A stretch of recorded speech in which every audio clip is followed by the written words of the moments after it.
Information, inspiration, motivation.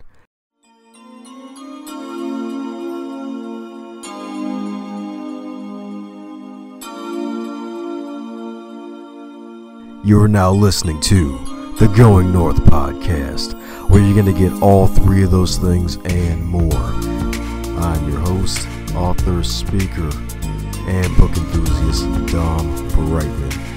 And every week, we're going to be hearing from an author who's going to share their expertise to help you charge forward in life.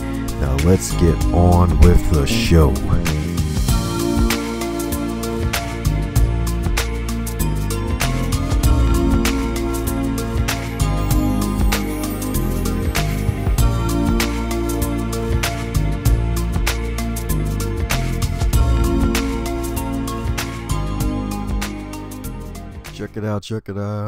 Check it out. Going North podcast, baby. It's gratitude time. For those who don't know yet, I've released my newest book called Stay the Course, The Elite Performer's 7 Secret Keys to Sustainable Success, available on Amazon.com and wherever books are sold. And to help launch this book, there was a secret group of elite performers that I called the STC Elite. And one of those members is the good buddy by the name of Dwayne Jenkins. He's a fellow millennial author. He released his book recently called Life Has a Way, and he's going to be on his podcast soon. But he is a good dude. He's a really good dude. I'm really glad to call him a comrade in authorship, because he's one good dude who was on his way to becoming a huge megastar in the writing world and also in life, period, because he has a message that everyone needs to hear, not only about mental awareness but mental health, and how folks need to take care of their mind, take care of your mental health. And this guy right here is a real good dude. He's positive, always sharing stuff on social media. He lives the life model that I preach, and it's called Advance Others to Advance Yourself. And I'm just really grateful for him, because in this life, if you're going to go to the top, you might as well take someone with you. And I got to say, in a short time, I've got to know this guy right here. He is a really good dude who's got his first book out, and he's now part of the business of immortality. So Dwayne, thanks a bunch for your support in purchasing this book and sharing it with your friends on social media and telling the folks around the world about it. I appreciate you, man, and looking forward to our interview on the Going North podcast. It's going to be fun on the bun. And today on the Going North podcast, where we are full of fun, self-promotion, and author sharing inspirational stories. And you're probably wondering, inspirational stories and dad jokes? This is awesome. I love subscribing to this podcast. Who do you have today, Dom? Well, this wonderful guest right here, we have a poet. We haven't had a poet on this show since the wonderful Mike Gregory back last October. But today we got a wonderful lady right here who pushed her tree into the business of immortality. May I Only Leave Rose Petals.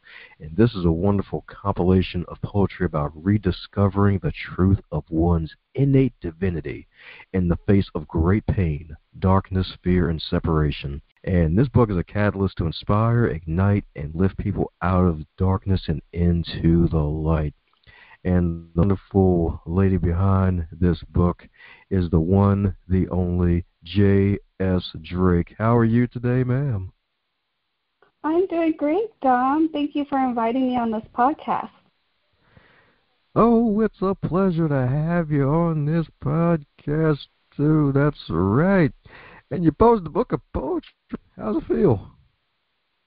Oh, my gosh. It feels like such an accomplishment, and only because it was a catalyst for me to be extremely vulnerable and just really put myself out there. And just publishing a book like that just feels like it's really helped my soul, feel more free. But also, of course, what comes with that is, the fear of, what people think and things. But honestly, it's just about being courageous and stepping out and being who we truly are. Oh, yeah. Now, that takes a lot of courage for a lot of folks.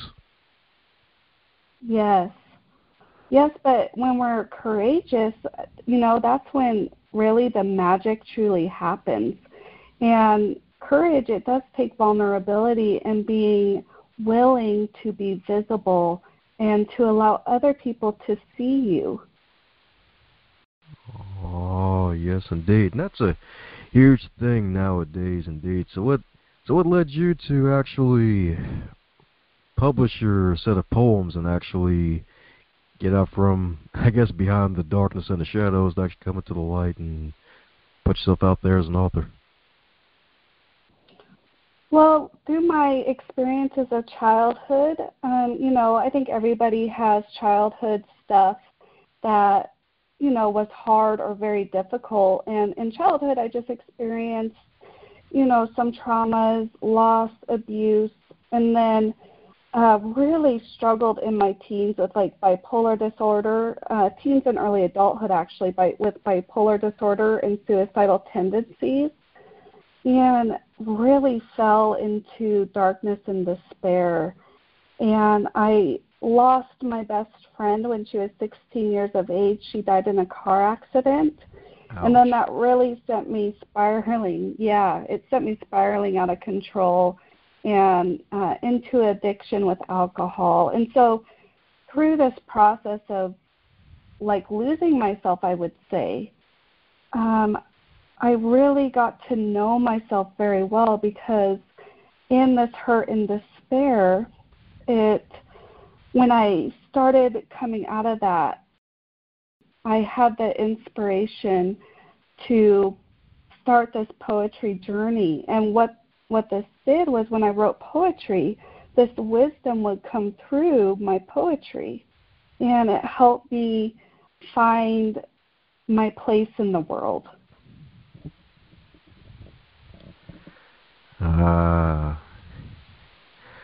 Well, glad you're still alive to tell the tale, because some folks who become alcoholics, they don't always make it out on the other side alive. Yes, and I'm very thankful that it was a very short spurt of my life. It really was age 18 to 24, and it was just the binge drinking, and just in this chaotic environment within myself, I just would lose control, and pretty much the anger and rage from my childhood would bubble up during these times that I was drinking. And that showed me that I had a lot to deal with and a lot to work through.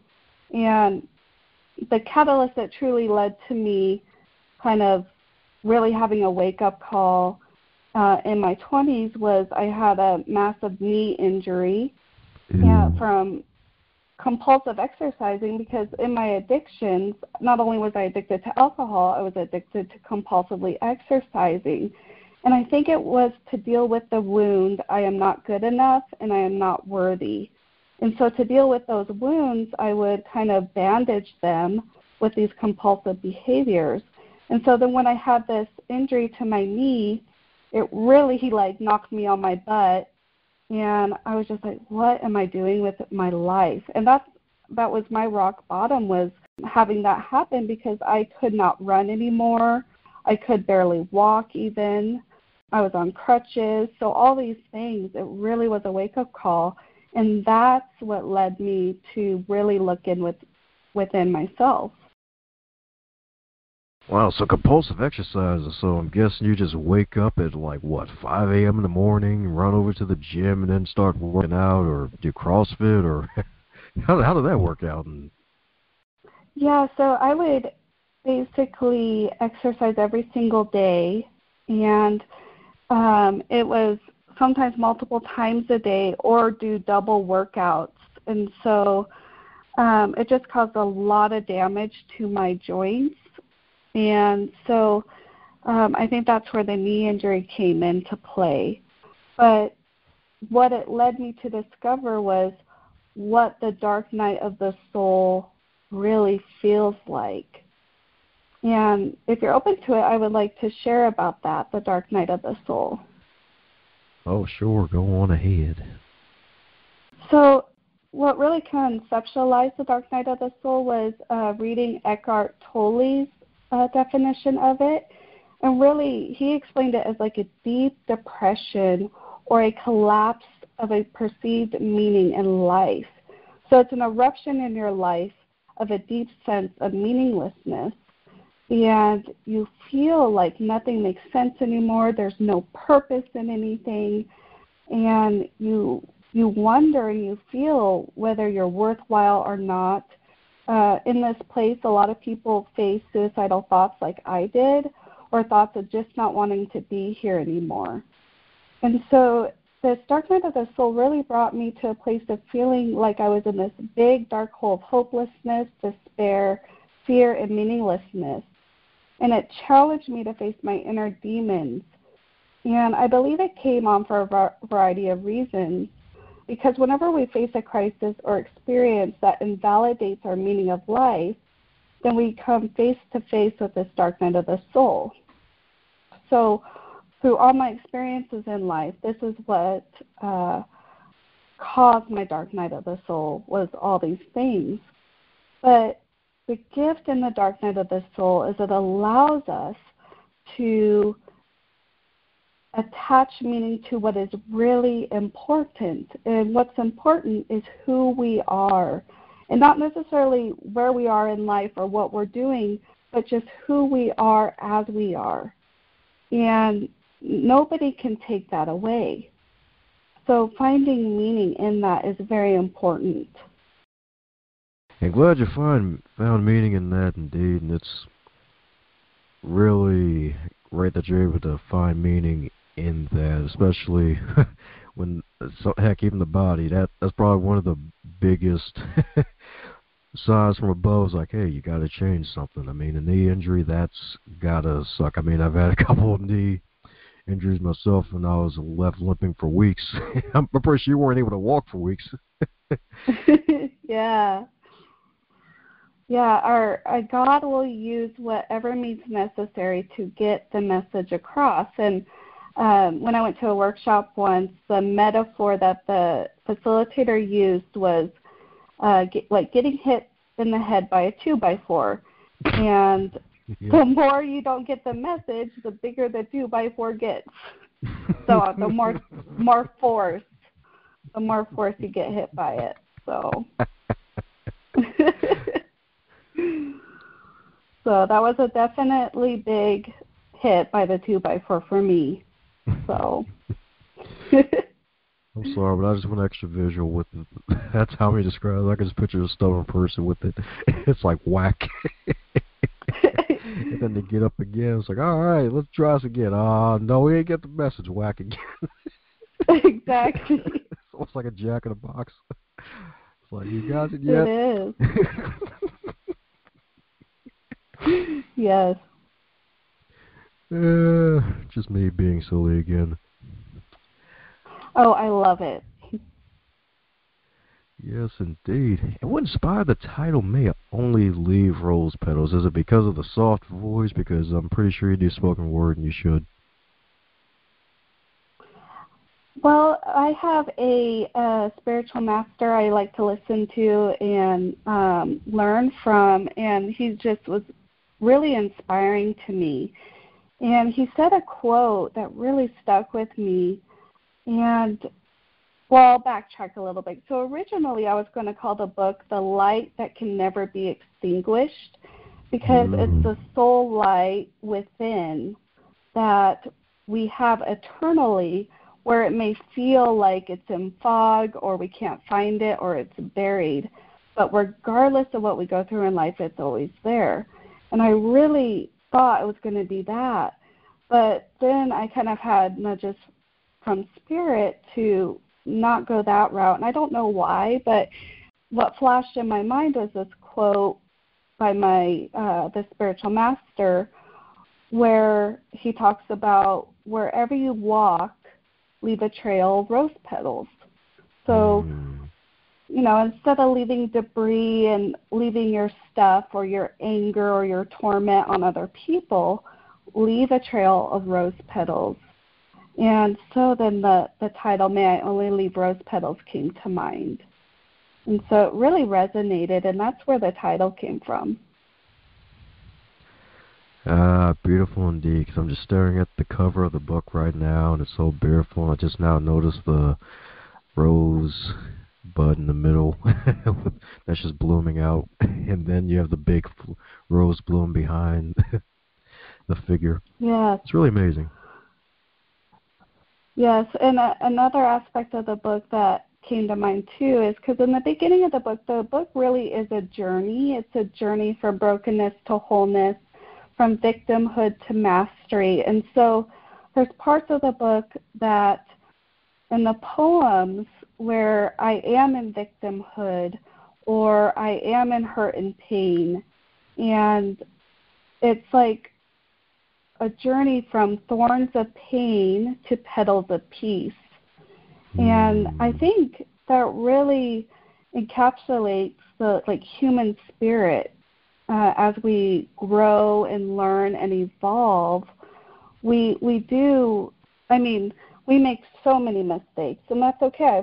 I've had to learn it's okay to make mistakes. And through the process of learning and growing, we do have moments where we're not our best selves.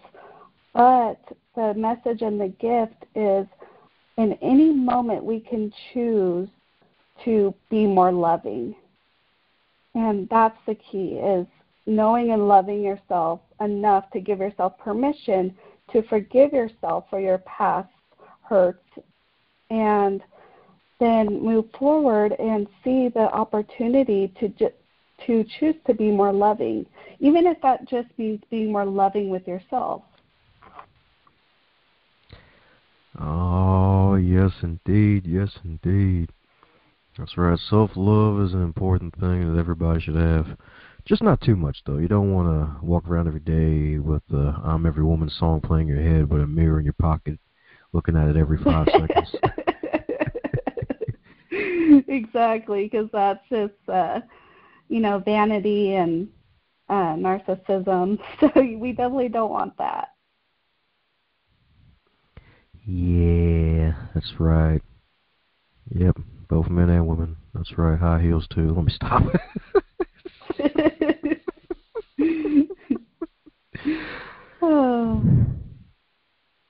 But beautiful indeed, beautiful indeed. Thorns of pain to, what was it? Petals of peace, right? Yes. Oh, yes indeed, yes indeed. Yes indeed. So I hear that there's a dream that you had about you sharing the book with us. Mind dive deeping into that? Ah, yes. So by sharing the book with everybody, what I have wanted to, or what I've envisioned, is that it just gives people the permission to be exactly who they are, where they are, and love themselves for who and what they are. And basically, I just made like a mission statement for the book. And the mission statement is, when you are in pain and darkness, you are not alone. And it is okay to be vulnerable. It is okay to be scared. And it is okay to be who you truly are. And know that no matter what, my dream is to just give people the message that they can come home to the truth of who they are, that it's within them. All the answers, everything is within you.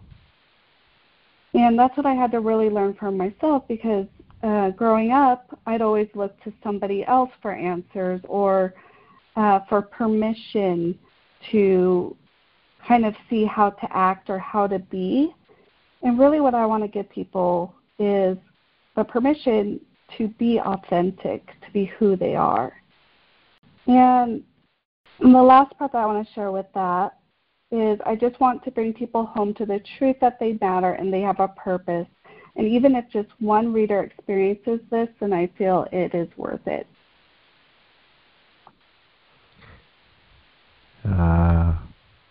lovely. Lovely like a rose, I should say. Thank you. Yes, indeed. Yes, indeed. Well, it's so beautiful that you're leaving all of these petals, these lovely rose petals, behind for folks to pick up and take a whiff of and be left with days of peace. That's a really good image. Oh, yeah. It's like a trail. It's like you pick up a bunch of rose petals and end up in a giant, random, mystical forest with all these wonderful magical creatures and whatnot. Then they're all doing yoga. That's awesome. Yep, just see a random squirrel with a nut in its mouth doing the tree pose.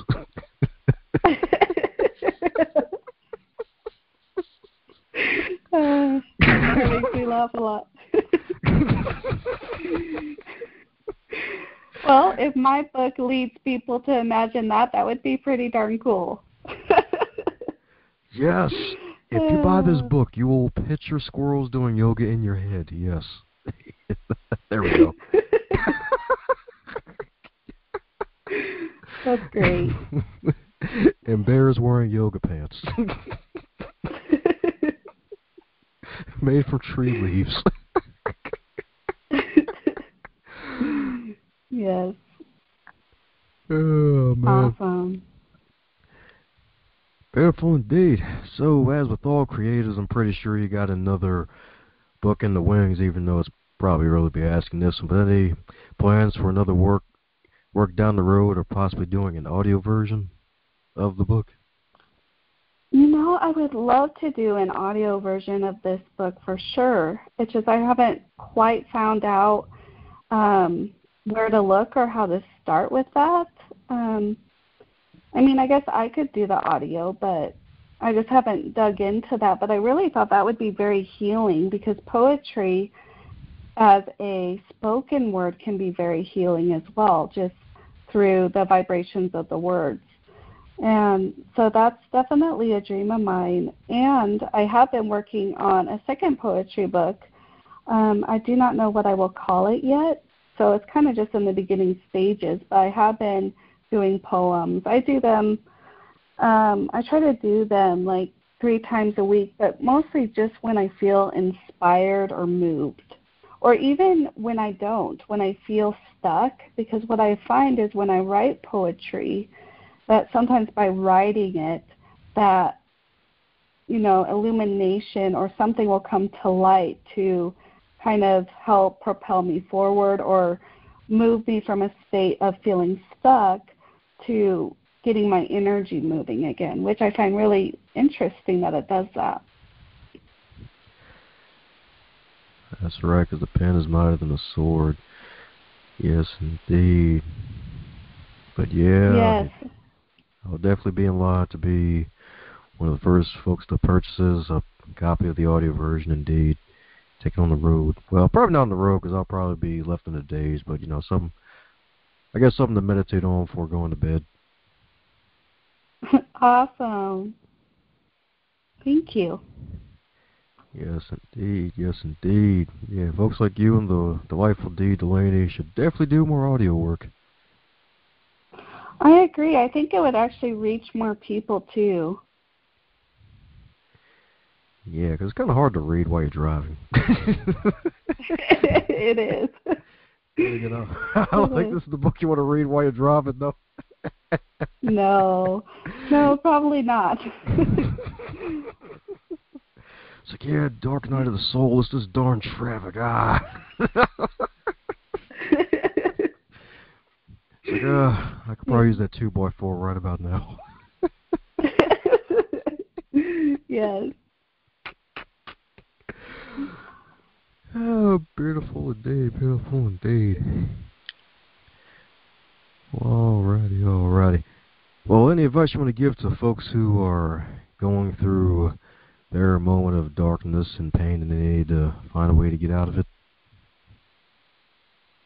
Yes. So when when you're in darkness and pain, so I'll just share one of my own experiences because it kind of helps me convey this idea. So during the dark nights of the soul where I feel like I'm in so deep that I feel that I'm like where I feel suicidal or even thinking about plans like in the past, that's a very deep part where, you know, you like metaphorically you're starting to drown. And that's the part where people, you know, are really in trouble. And in this space is I've learned to pull myself out from this deep of a space. And when I was in this space, I tuned to God or to the divine, whatever you want to call it. And I heard this message within myself. And what I heard is the dark night of the soul is like a huge storm. And you just have to know it'll pass, and it always does, no matter how deep in pain, hurt, torment, and despair you go, if you stay with it. So these times are like a freezing rain or hailstorm that chill you to the bone, where you feel forever alone, where you feel no one can reach you, but you can reach you and God can reach you. So if you imagine a loving, warm, safe light enveloping you, your connection with your most loving divine self or God, and you focus on this warmth of love, and just focus on embracing and loving yourself just as you are and where you are, then it'll turn this freezing rain into a cleansing, warm rain that brings you peace, clarity, and love. So the true message here is to just love yourself and embrace yourself and connect within. And it can be kind of vulnerable in this space to do it, but if you can just tune in, that's where I find that the divine or God's love carries you, and you're able to see, okay, this is a storm, it'll pass. It's when we feel like, oh my gosh, I'll never get out of this. That's when we feel stuck and feel like I have to escape. But if we just know, you know, this is an opportunity for me to really choose in to love myself in this moment and allow God to love me or allow the divine to love me, then we move through it much more gracefully. Nice. PCL, peace, clarity, and love. Oh, yeah.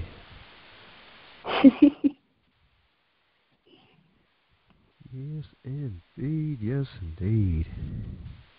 Solid advice indeed. And speaking of rock solid advice, even though you're probably not even this age yet, but if you were to go back in time and you were 25 in the current year of 2019, with all of your amassed knowledge and experience, what advice would you give to yourself? You know, I would honestly just tell myself, you are enough just as you are. And I know I have said that a lot, but that has been the message that I keep hearing over and over and over, that when we push, when we try to make things happen or we don't accept ourselves as we are, that's when pain and suffering come in and take over our life. But if we can just look at our life through God's eyes, through a divine lens, so to speak, and see that everything is working out in divine right timing and is working out perfectly, if we could just let go and surrender to that, then we experience much more flow and grace instead of the suffering. And I believe that's what I would tell myself is, you are where you are, and that is okay, just as you are. And everything is unfolding perfectly, even if you cannot see it. It does not change the fact that in this moment, you matter, and you are just as important and loved as everyone else. And I'd also tell myself, God made you unique, and there is no one like you in this entire world. and you are enough for God. And so just be enough for you, because you already are enough for God. So just allow yourself to be enough for you. Oh, yeah, that's right. Love yourself. That's what I'm talking about. Even if you have to use honey to do it, love yourself. That's what I'm talking about. Yes. Yes. That's right. Yeah, you are enough indeed. And for those who haven't gotten enough of your wonderful voice and all that you do, what's the best way to keep in touch with you? Well, I have a Gmail account that people can email me at, and it's just the name of my book. It's May I Only Leave Rose Petals at gmail.com. And also I have a Facebook page, J.S. Drake, or you can look up May I Only Leave Rose Petals. And I also have an Instagram page where you can put in at May I Only Leave Rose Petals, and you'll find me as well. Ah, beautiful indeed. Beautiful indeed. Well, there you have it, folks. The wonderful J.S. Drake left some rose petals for you on some magical pages and digital pages. Be sure to leave her some wonderful tips in the green kind and leave some wonderful reviews on Amazon after you pick up and read the book, so that way the word can get out about the wonderful rose petals that are out there for you to pick up and smell. Yes, indeed. Yes, and it's available on Amazon, so that's a great place to find it too. Oh, yeah, that's right, the biggest place for everything on the planet.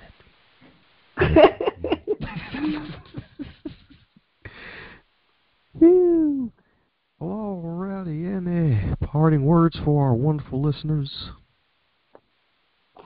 I would like to part with just a very small, short poem, if that's okay. Oh, that is A-OK. Go on ahead. So this poem is called The Student and Master. The student. But I want to be healed now. I want to be everything I am supposed to be, so I can do what I was sent here to do. The master. What if I told you that you already are whole and perfect in everything you are to be? You came here to learn to love all of it and all of you. How's it going, you super special, awesome human? Since you made it to the end of this episode, it looks like you really enjoyed yourself. Since you enjoyed this episode, be sure to share it with at least 3 people in your network and tell them what you really liked about this episode. Heck, even shoot myself or the guests an email and let them know what you liked most about this interview, so that way they can stay inspired to keep pushing out great work.